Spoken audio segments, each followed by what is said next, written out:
धनुष के फल किए करतार नार नर भून रहे बरसाए सीता के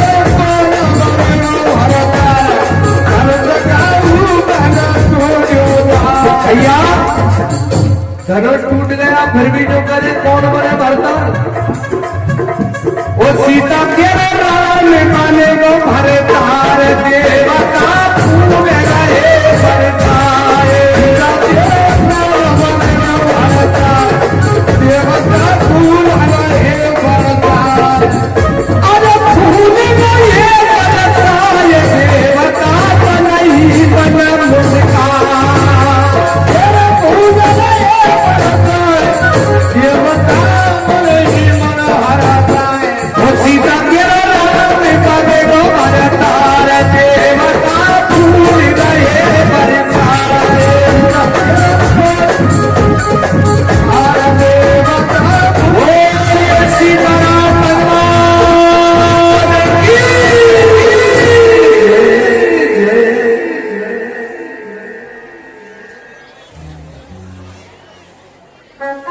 आचार्य महामुनि श्री सुखदेव जी महाराज कहने लगे, हे परीक्षित महाराज,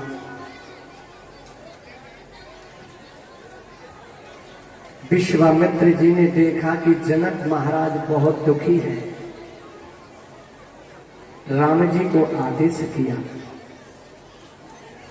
और राम जी खड़े हो जाते हैं। धीरे धीरे धीरे धीरे धीरे धीरे धनुष के पास पहुंचते हैं। अब सीता जी का ध्यान राम जी की तरफ था। मनी मन में विचार कर रही है कि ये सामने कुमार इस धनुष को उठा क्यों नहीं रहे, क्योंकि सीता जी का तो एक एक पल कल्प के समान बीत रहा था।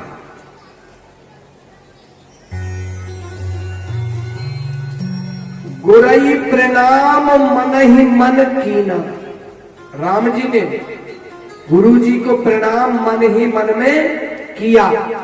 गुरई प्रणाम मन ही मन कीना, अति लाघव उठाए धनु लीना।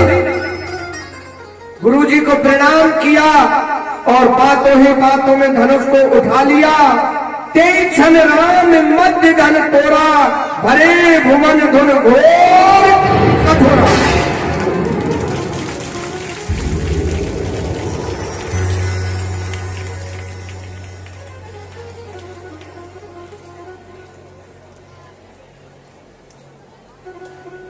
थोड़ा सा चौपाई पर गौर करेंगे तो आनंद आएगा साहब।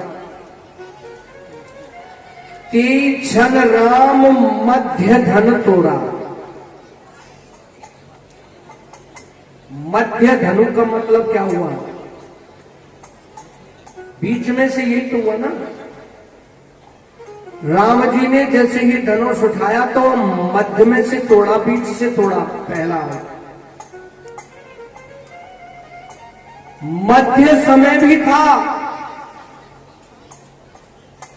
न अस्ताचल में थे न उदय में थे, मध्य समय था। और धनुष भी था।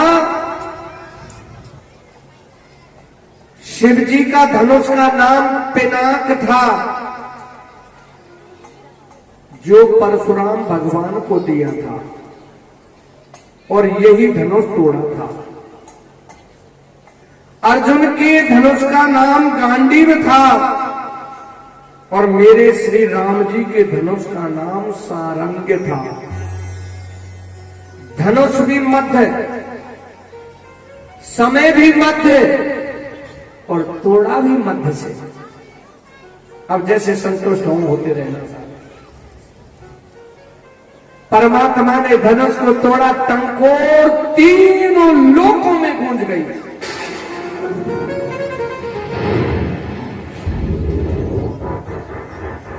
और वो धनुष की टंकोर भगवान परशुराम के कानों में पहुंची। परशुराम भगवान आते हैं, ये आवाज कैसी है भाई? जनक महाराज की सभा में आते हैं तो जनक जी क्या करते हैं? सीता जी को खड़ी करके नमन कराते हैं। और परशुराम भगवान आते आशीर्वाद देते हैं सौभाग्यवती भवा। अरे जनक, ये राजा महाराजा कैसे ये एकत्रित हो रहे हैं भाई, क्या बात है। अब जैसे ही दृष्टि धनुष पर पड़ी, हे जड़ सठ जनक, ये मेरे गुरु महादेव का धनुष किसने तोड़ा है?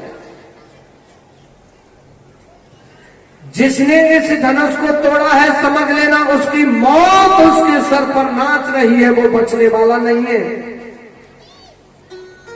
इतने में तो लक्ष्मण जी खड़े हो गए। अरे बाबा, ये फरसा वाले बाबा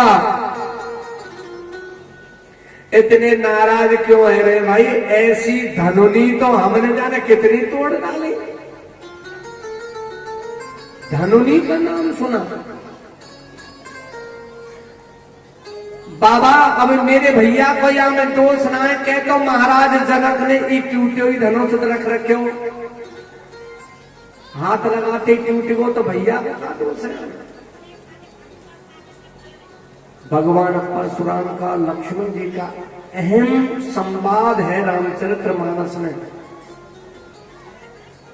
बहुत समय तक संवाद होता है। मेरे राम जी खड़े होकर के एक ही बात कहते हैं, प्रभु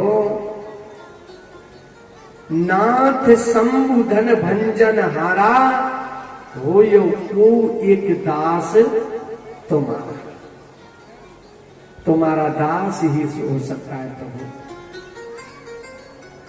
परशुराम भगवान ने कहा कि राम रमापत कर दन ले खेचत मोर मिटे संदेह। मेरे संदेह को मिटा दो। राम जी ने संदेह को मिटा दिया, फिर तंजा को चढ़ा करके, और परशुराम भगवान वापस चले गए। अब धीरे धीरे सभा में सीता जी हाथ में वरमाला लेकर के आ रही है। हरि सीता आ रही है, और सीता आ रही है। ये धनुष राम ने तोड़ा, वरमाला ला रही है। सीता आ रही है, सीता आ रही है। सीता जी आई, हाथ में वरमाला लेकर के आई। इधर राम जी खड़े हैं, इधर सीता जी खड़ी हो गई। अब वरमाला डले तो कैसे डले साहब? भक्तगणों, जब तक वरमाला ना डले तब तक विवाह ना हुए, और वरमाला डले तो कैसे डले? राम जी बड़े और सीता जी छोटी। अगर राम जी अपनी गर्दन झुका के वरमाला डलवा में तो राम जी की मर्यादा भंग होए, और सीता जी उछाल के वरमाला डाले तो सीता जी की मर्यादा भंग होए। ना वरमाला डले और ना ब्याह होए।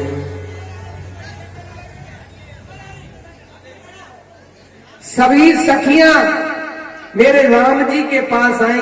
ए अवध के राजकुमार, हम आपसे एक बात कहें।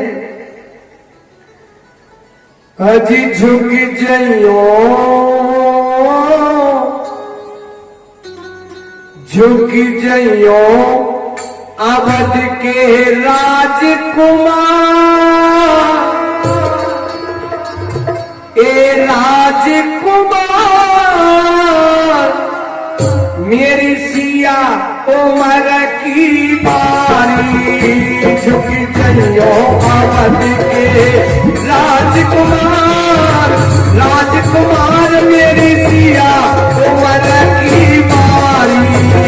झुक जइयो अवध के राजकुमार, राजकुमार मेरी सिया उमर की बारी है।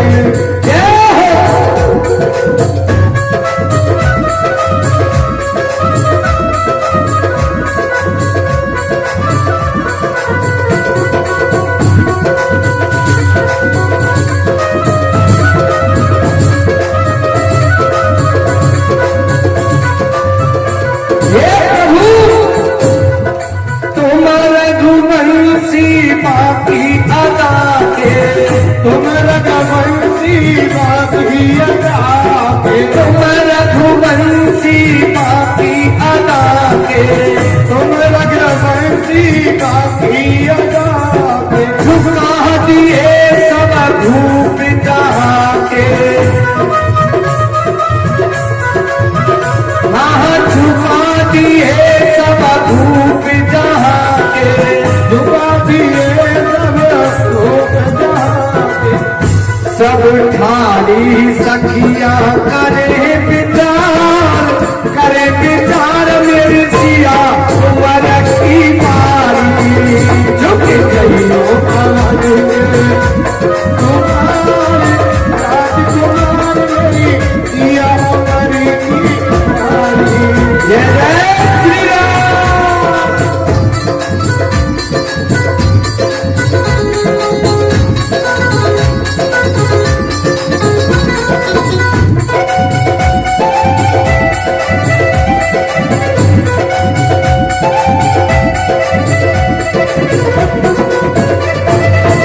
हरि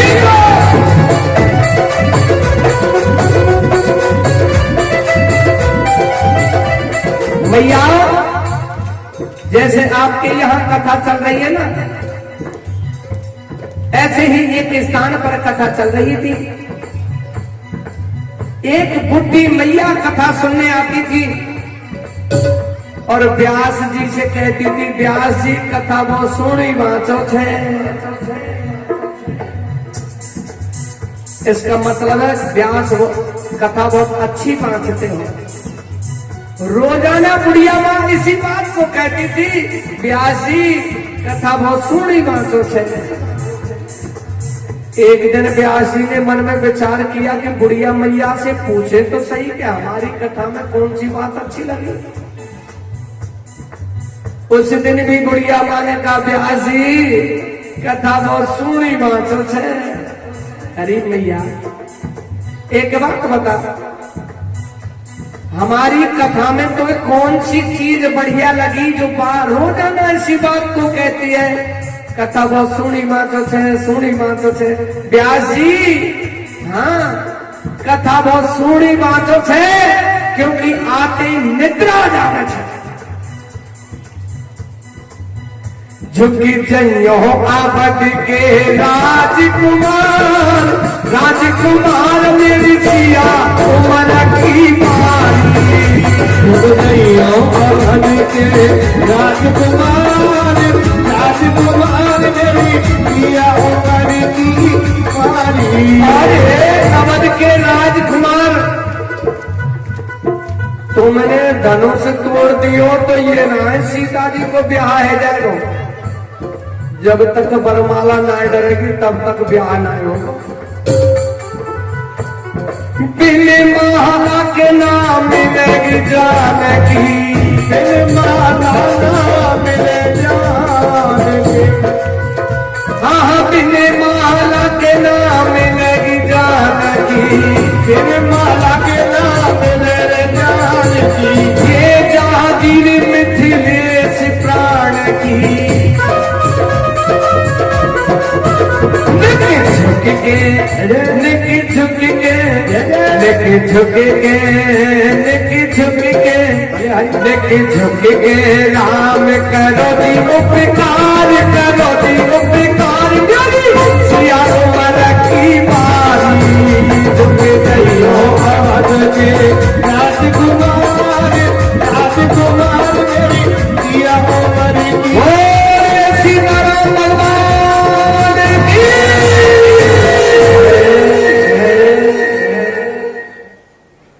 राम जी से सखियों ने कहा, पर राम जी झुकने वाले कहां थे।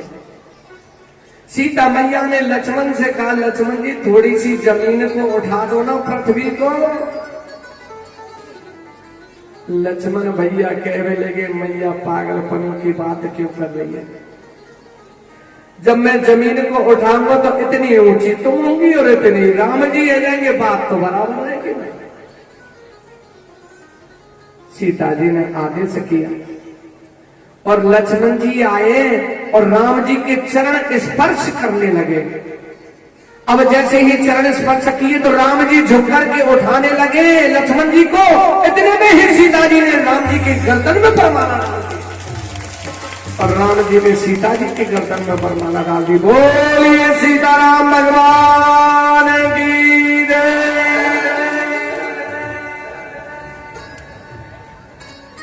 आचार्य महामुनि श्री सुखदेव जी महाराज कहने लगे, परीक्षित महाराज, अवधपुरी को समाचार भेजे, बारात आई और दूल्हा एक नहीं चार चार दूल्हा हो गए, चार चार मंडप हो गए। राम जी के पास सीता जी बैठी हैं, भरत जी के पास मांडवी बैठी हैं, शत्रुघ्न के पास सुतकीर्ति बैठी हैं और लक्ष्मण जी के पास उर्मिला बैठी हैं। अब तो विवाह की तैयारियां हो रही हैं। जनकपुर में खुशियां ही खुशियां हैं और मेरे प्रभु श्री राम और सीता जी के विवाह की तैयारियां हो रही हैं। परीक्षित महाराज सबसे पहले आएंगे और सीता जी का कन्यादान प्रारंभ करेंगे। उसके बाद में जो भी माता बहन भक्तगण सीता जी का कन्यादान करना चाहे बड़े प्रेम से कर सकते हैं।